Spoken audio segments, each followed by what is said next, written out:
Hello, dear followers of Laurentian Wisdom. This video is going to be very important for the entire world, and I please beg you to listen to me very carefully as I read off my notes here. Here displayed are some of my handmade wood carving figurines of canines, just for your viewing pleasure, while I try and tackle this extremely sensitive issue that we face here in my home country with the current stray dog population. I have left my home country of Turkey about 25 years ago as a 17-year-old who felt an unwavering urge to escape a place, a culture I didn't feel a sense of belonging to, and knew that the only way to grow my self-esteem as an adult was to go as far away as possible on my own. And so I did just that. Since I was a little kid, I have been obsessed with animals, and my emotions about them were always immeasurably more intense compared to humans. As a toddler, I could easily form an attachment, a bond of love with an animal within mere seconds. I could easily cry tears of joy seeing a dog on the street and feeling my love being requited manyfold. It was always zero effort loving animals for me. The country of Turkey always had street dogs and cats all throughout the Ottoman Empire and before then, and for the most part they coexisted relatively peacefully throughout the centuries with the humans. When I was immigrating, street animals were the number one thing that my heart ached about leaving behind, and naturally the one thing I missed more than anything about back home. Now I want you to look at this image and print it in your visual memory as the image of innocence. Visually, the silhouette or the general form of a street dog is that of half-moon shape, or a rounded rock with a height of about 2 feet off the ground. This is important because street dogs are almost always laying down, curled up into a ball shape, trying to warm themselves with their own bodily heat, unless it's summertime, which by then typically they're laying down with their limbs extended out. But they're always exhausted and slow and lethargic because survival for a domesticated animal on their own with human-like needs is extremely difficult. It's rare to see a street dog jumping around and being playful when he's typically too hungry and emotionally starved, unless they have regular access to humans like myself who try to meet their needs to a certain extent. So whenever I'm outside, my eyes are always scanning the environment like a hawk from above, and my objective is to spot that image. The first few years as an immigrant in the US, there must have been 1,000 times my eyes got fooled into thinking that some other faraway object that was this round-shaped and about the same size as the average Turkish street dog was an actual dog, followed by a sense of deep disappointment and sadness as I would approach the object only to find out it was maybe a stack of hay or other inanimate object. Since I was a little kid, I thought of street dogs randomly scattered outside as a type of holy post, as occupying the earth coordinates of some sort of spiritual hub. I never walked by a street dog in my life without formally greeting, petting, feeding, or at the least praying on the inside that they have an easy life and sending them my love energetically. Which brings me to the most important point I want to make in this video. We as humans are absolutely morally obliged with two distinct duties when it comes to animals, and most especially dogs, because they're the most domesticated and human-dependent ones out there. We literally created them and rendered their ancestors wolves incapable of hunting and survival in the wild. Therefore, we owe dogs the greatest amount of moral duty and responsibility. Those two duties are first, that we have to approach them with the right energy of love. And if there's any negativity such as fear based on a rare past attack or any kind of trauma or indifference, we have to seek therapy to recalibrate our energy towards them, to get rid of any block in our hearts.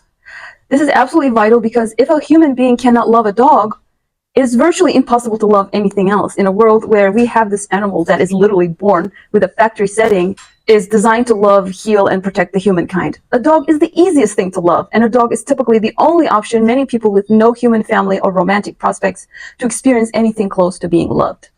The second duty of the human is to study, to research. This is what we owe to dogs. We absolutely have to learn everything there is to know about them, to understand their nature and their needs, to learn how to build trust with them, and to read their body language accurately. We have to realize that we owe them the same level of care we owe our children. Dogs are practically 3 to 4-year-old toddlers, while showing exceptional adult-level intelligence in other areas such as emotional or spiritual, using their above-human senses such as smell and hearing. And we do have every tool and knowledge at our disposal to know how to raise a healthy and secure dog or to rehabilitate an aggressive or reactive dog, fearful dog. We know exactly what not to do and how not to breed aggression into a specific breed of dog. Dogs are literally sponges and the mirrors of our psychological states.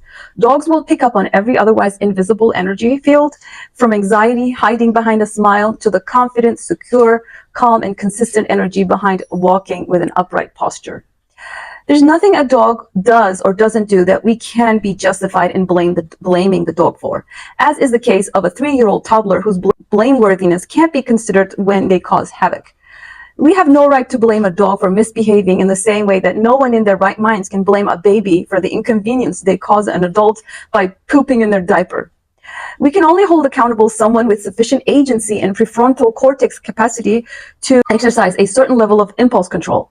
We cannot fully manipulate the evolutionary nature of a predator species of animals, and neither do we have the right to mess with nature so much. As an apex predator species such as the wolf should not be bred to eliminate his hunting instincts. These species are necessary for the balance of population control among species Mother Nature so masterfully regulates. We have already altered the nature of wolves forever in modern-day dog, which even the many breeds like the German Shepherd often still keeps their strong prey drive, regardless of how otherwise domesticated and peaceful and non-aggressive they may be. When they see an animal running away like a cat or a squirrel, they might still be triggered to run right after it and to bite into it, even when that's not their intention to hurt the animal or eat, obviously, much less. And despite their instinctive nature, dog behavior, when thoroughly studied, will show us that no behavior is random with dogs. Every behavior is grounded in some typically accumulated ignorance of a dog's signal to communicate their needs and boundaries.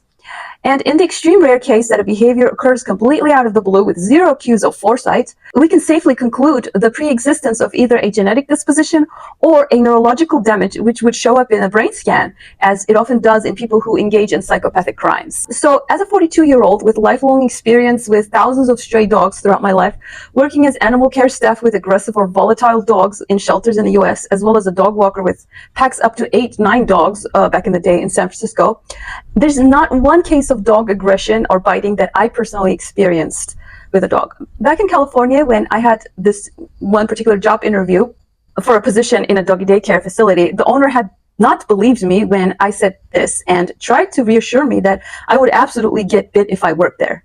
Years later, I got that job under a different owner, and of course, I never got bit. So, is this a badge of honor? Yes, I think so. Do I know lots of other people who got bit by dogs? Yes, absolutely. But the answer is simple. I would like to humbly think that I've been practicing what I preach with the 2 moral duties we have towards dogs that I just mentioned, which I think explains why I've had 0 negative experience with them. Now, up to this point in the video, I tried to be as objective as possible, but now I have to get very personal with you guys and express my feelings and opinions as raw and unfiltered as possible. Because we are now faced with an incredibly critical point in history. As we speak, the inarguably evil political powers over the country of Turkey is getting ready to exterminate street dogs.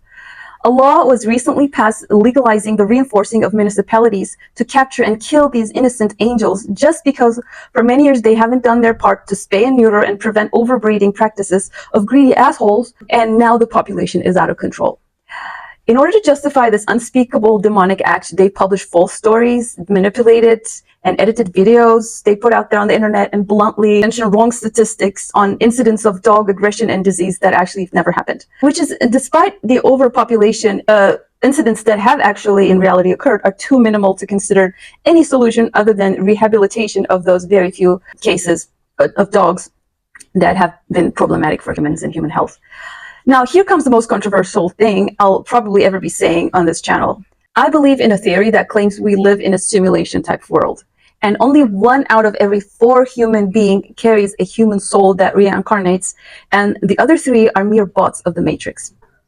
And they're basically advanced biological AIs. They're like creatures that eat, drink, sleep, and fuck, but do not feel anything beyond these because they're empty vessels who are put on Earth to interact with the soul-carrying human bodies in order to provide the lessons and opportunities our souls need to experience in order to spiritually ascend and reincarnate into other dimensions. And one very clear way to identify these bots is to observe how they interact with other biological beings in nature, namely animals and plants. The country of Turkey has been hijacked by these soulless bots for a long time now. And during this time, there's been a huge spike in their numbers.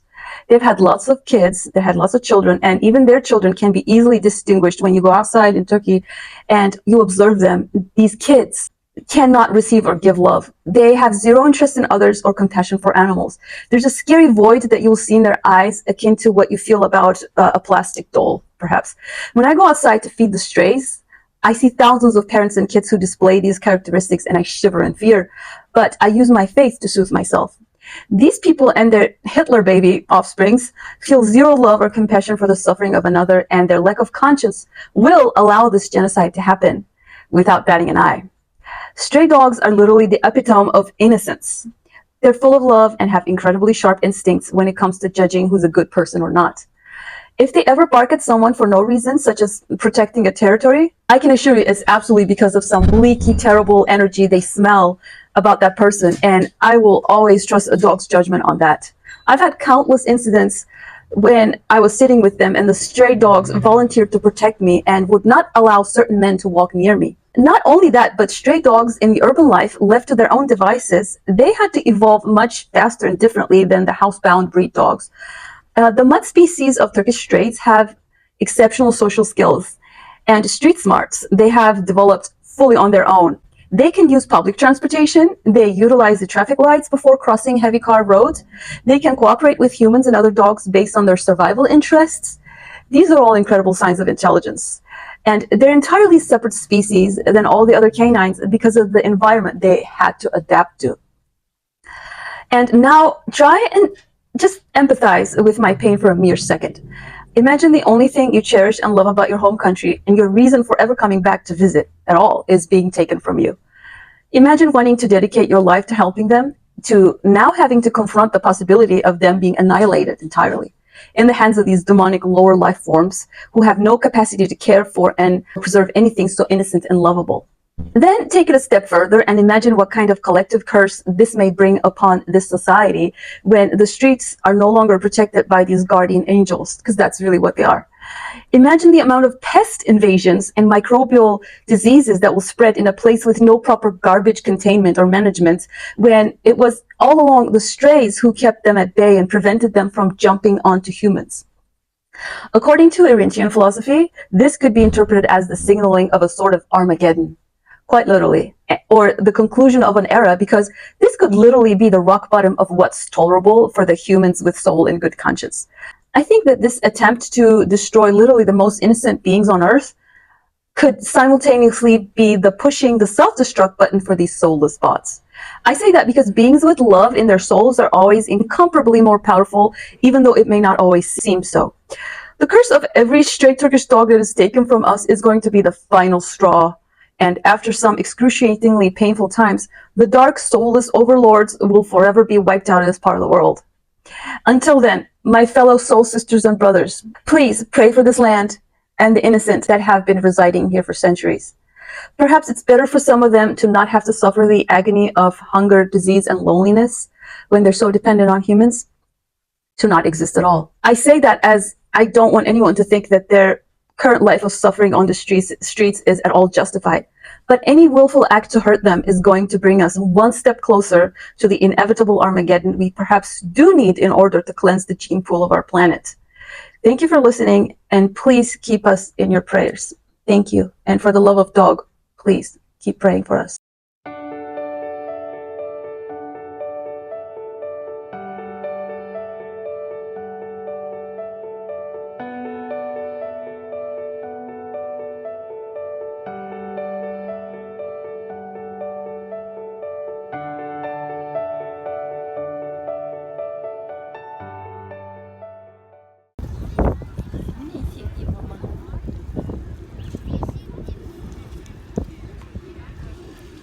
Makanan.